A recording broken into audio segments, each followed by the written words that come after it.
We all know the opposite of risk is opportunity, and I think there's tremendous opportunities that could come out of this about creating value and shared value within the rest of your within your watershed. We have an opportunity to reinvent everything. The opportunity for us is to figure out how are we as business going to rise to that challenge.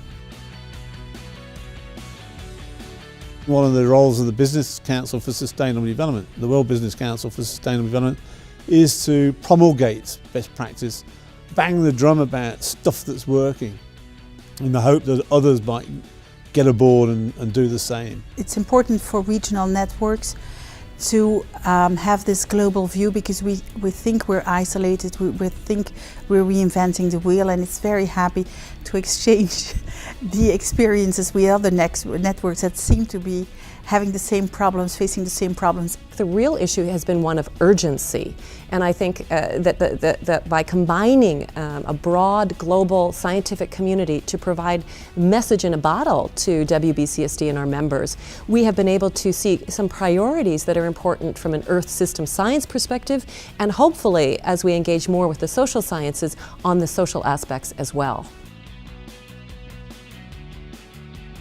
My hope is that by 2050 or somewhere around that time period, sustainability is not a distinctive thing. It is not a department, it's not necessarily a practice, but it's embedded into everything we do as a consulting firm, and everything that our clients do, and everything that civil society does.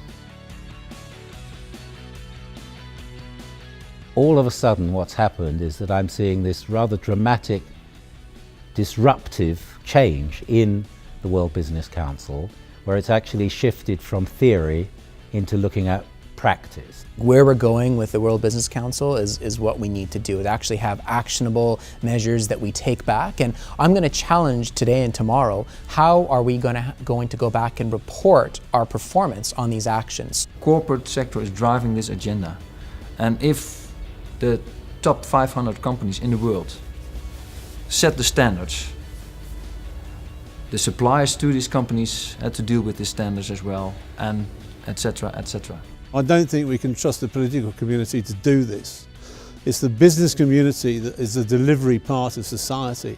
We provide the tools and the products and the services to enable the social transformation to a sustainable community to happen. So I think it will be the business community that should drive this, and it's in their invested interest to do so anyway.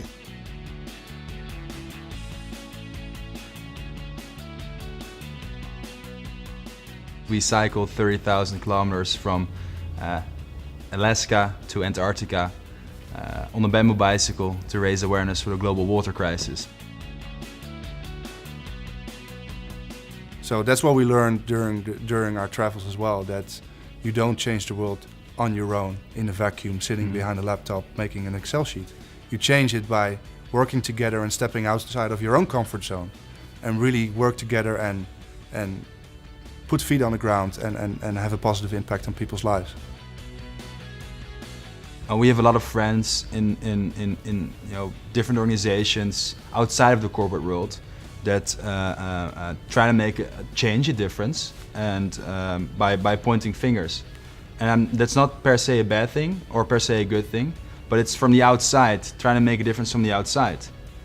We believe that the corporate world has a lot of potential. It has the resources, the knowledge, and the power to do something. And we believe that you can make the biggest difference being inside of these organizations and try to change it from the inside. It's challenging leadership, our own leadership. It's trying to cooperate with young people in the organization. And this is what we believe, drives change organically. I agree.